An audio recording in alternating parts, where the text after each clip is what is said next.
L'Algérie veut concurrencer le Maroc sur l'exportation des phosphates.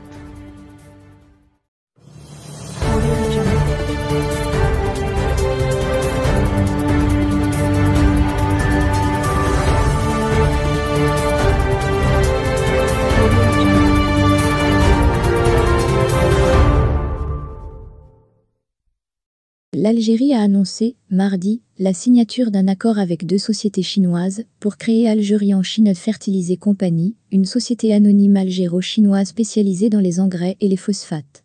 Cité par l'agence de presse de son pays, le PDG de Sonatrach, Taoufik Akar, a ainsi affirmé que ce projet intégré de phosphates permettra à l'Algérie de devenir l'un des principaux pays au monde dans l'exportation d'engrais. Actuellement, l'Algérie produit près de 3 millions de tonnes d'urée, rappelle le responsable qui assure qu'avec ce projet, le voisin de l'Est produira plus de 6 millions de tonnes de produits phosphatés par an.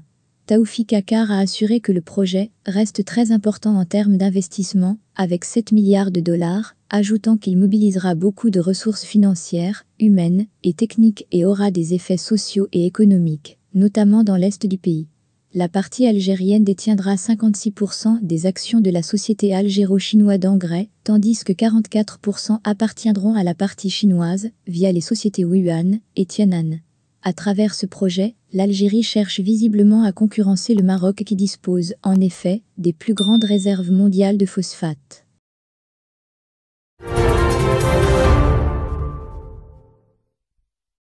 Pedro Sánchez, le Maroc un partenaire stratégique et vital. En visite à Ceuta et Melilla, ce mercredi 23 mars 2022, le président du gouvernement espagnol, Pedro Sánchez, a exprimé sa satisfaction quant à l'accord conclu avec le Maroc qui, soutient-il, jette les bases d'une relation plus solide et plus forte entre les deux pays. Lors de sa visite au présidium occupé de Ceuta, ce mercredi 23 mars, Pedro Sánchez a souligné l'importance de l'accord conclu avec le Maroc qui jette les bases d'une relation plus solide et plus forte entre les deux pays.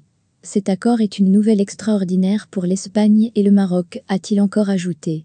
Ce n'est pas seulement le moment où nous fermons une crise, le plus important est d'ouvrir une nouvelle relation, beaucoup plus solide et beaucoup plus forte, avec le Royaume du Maroc, a-t-il expliqué, saluant, par la même occasion, le travail réalisé par le ministre des Affaires étrangères et de la coopération africaine, Nasser Bourita, et son homologue espagnol, José Manuel Albares.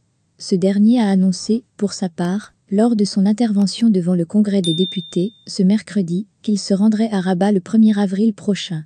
Il est maintenant important d'approfondir les relations avec le Maroc, un partenaire stratégique et vital, dans tous les domaines, et de reprendre la circulation normale des personnes entre Ceuta et la péninsule, et le Maroc, a souligné le président du gouvernement espagnol.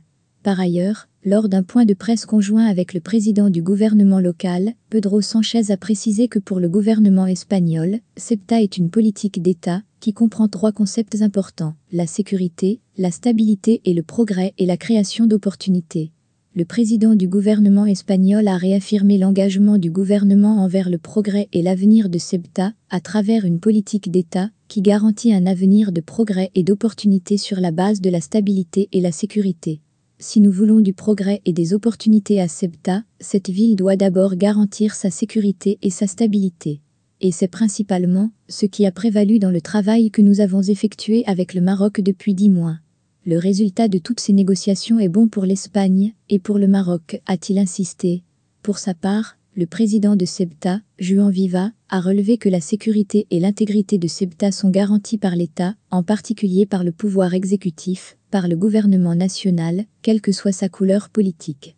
Cette garantie est satisfaisante et véhicule la confiance nécessaire pour construire ensemble l'avenir de prospérité et de bien-être que méritent les habitants de Ceuta, a-t-il déclaré au début du point de presse.